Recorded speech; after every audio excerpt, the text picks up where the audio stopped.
Today we are going to talk about portraits. Now, a portrait is a painting, drawing, photograph, or engraving of a person, especially one showing their head or their head, neck, and shoulders. The subject of a portrait is usually called a sitter because you used to have to sit down and wait while someone painted you. Portraits have been made for thousands of years, with the oldest ones being found in ancient Egypt about 10,000 years ago. Since then, they have been a very important form of art throughout history. If we go back to the medieval and Renaissance times, portraits were mainly created for the Catholic or Christian church. And these paintings depicted scenes that they wanted their followers to know about, or really at that time the only people who had enough money to afford their story to be told via portraits were these churches. And eventually, as history goes on, we have wealthy merchants and bankers who are now able to afford portraits of themselves and their families. When wealthy people started commissioning artists to make portraits, that's when we got some of our most famous works of portrait art. I'm sure you all recognize this person, the Mona Lisa, and this person, the girl with the pearl earring. These paintings are so iconic, we recognize them immediately today.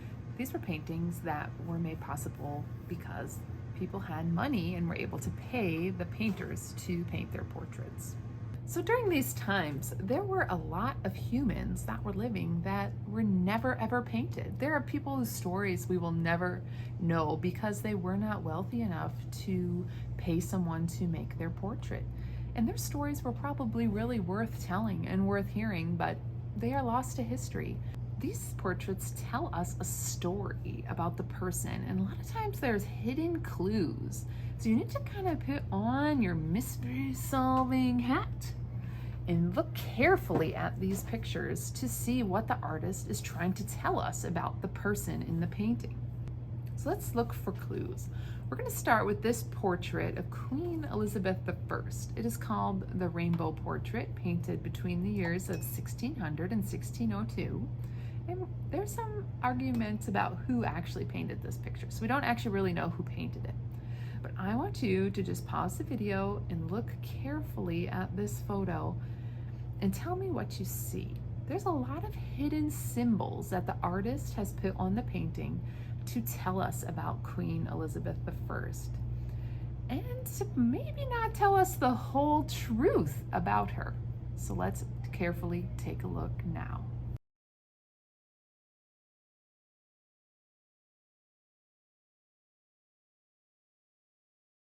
All right, so what did you see when you looked at this painting?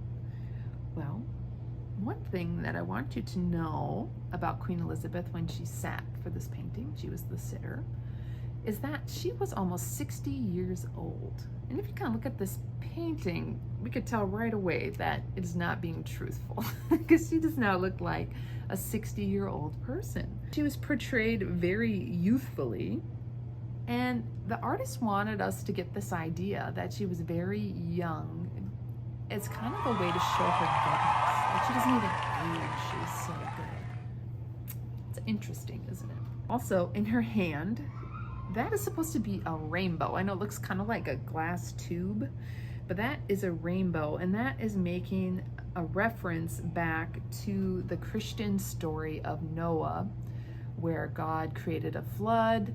Noah went out on his boat with animals of two of every kind, and a rainbow appeared in the sky as a promise that the flood would never happen again. So this connects us to Queen Elizabeth, to Christianity, and the symbol of the rainbow. And the words on there are the Latin words for no rainbow without the sun. And the painter specifically painted her in a golden dress, so she looks like the sun. So we want to have the rainbow without the sun. It's to give us a very hopeful feeling about Queen Elizabeth. So look carefully on the sleeve of her gown. There is a serpent on the sleeve of her gown, and that is the serpent of wisdom. So The painter is portraying that she's a very wise person. She has hope. She is so good that she is almost angelic and ageless. So we are getting this very interesting picture, literally painted for us, about the queen. She also wears that headdress covered in jewels, and there are pearls around her neck. It's really meant to show people how great their queen was and that they should trust and follow her. We have similar paintings in our history too. The Presidential Portrait Gallery is located in Washington, D.C., and each president, all 45 of them throughout history, have had a portrait painted of them. And these, similar to the ones of the Queen here, they tell us the qualities about the people who have been president that we should admire or that they are known for. So it can be very interesting to take a look at these pictures. We're going to look closely together at the George Washington's portrait. So go ahead and we'll pause the video here while you take a closer look at George Washington's presidential portrait.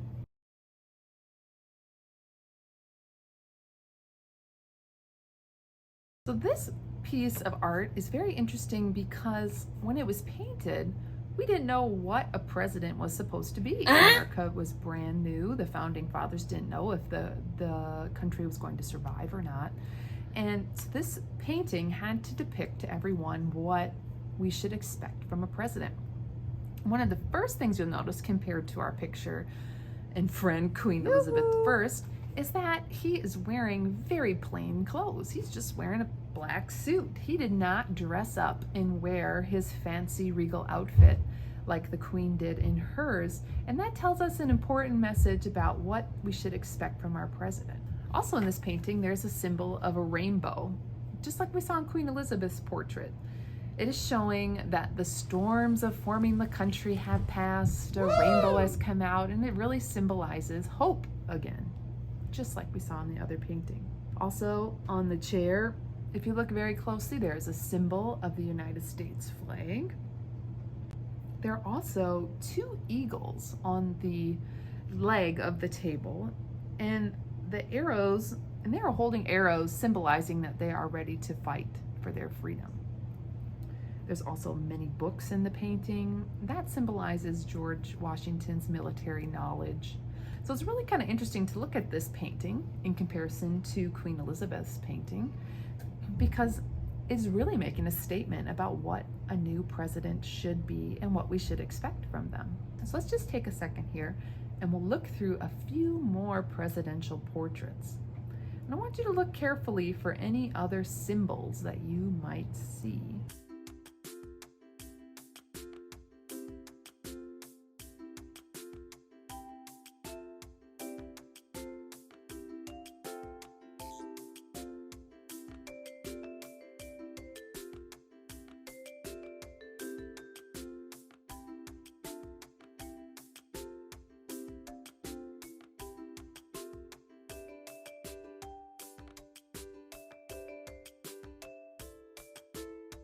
What did you think about the colors that you just saw in those paintings? Were they similar or were they different? What did you think of the poses that the presidents were in? How did that make you feel? Are they poses that you would normally be in a picture? How did their expressions make you feel about them? What do you think the painters were trying to say about the presidents in these photos? Also, what did you see in the background of these portraits? I noticed in some there were flags, pictures of the capitals, other paintings. There's some interesting things in the backgrounds. This brings us to the presidential portrait of Barack Obama, painted by Kehinde Wiley. And he is a very interesting artist when we're looking at portrait art and the history of portrait art. Now here's the picture of Obama here. And I just want you to look at it for a minute and think back on those presidential portraits that we just saw. What strikes you as something new and different about it?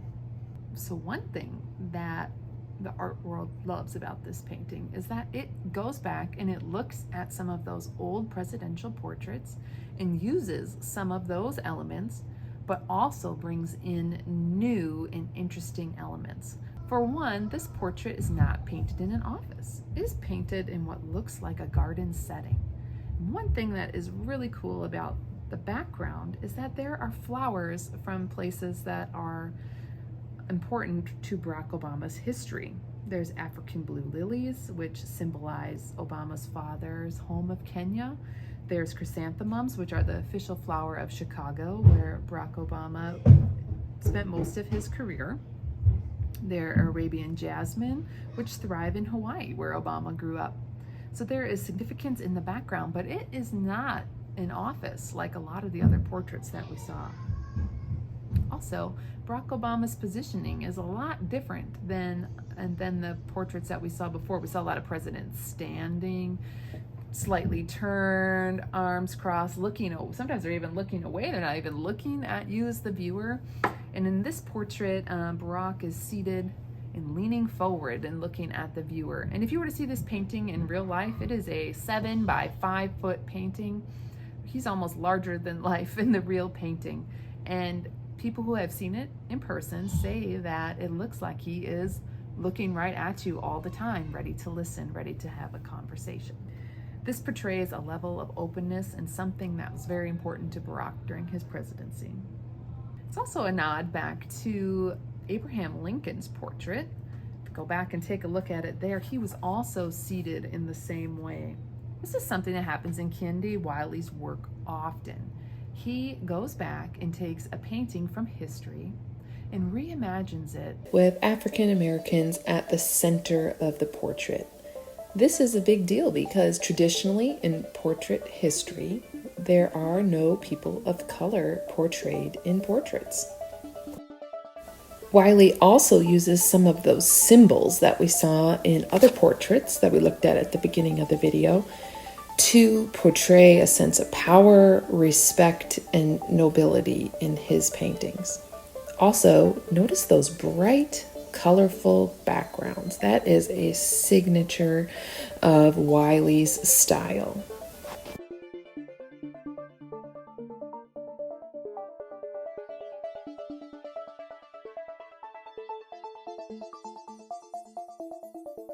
Wiley reaches back into history, looks at what people have been excluded historically or left out of paintings. When you go to a portrait museum and look at those portraits, he looks at what type of people are missing from those paintings, goes back and uses some of the symbolism to create new paintings showing those people in positions of power. He strives to fill those gaps in the museum that we don't see from history with these new paintings. One really neat thing about Wiley is that he actually picks people from the street most of the time. He has painted famous people, but he picks normal, everyday people from the street and combines their likenesses into his paintings so that they would really represent people of color truthfully and authentically in these paintings. So, I'd love to hear what you think about Kehinde Wiley and his reach back into art history while also reaching forward and including everybody, making sure that everyone has a place when it comes to art.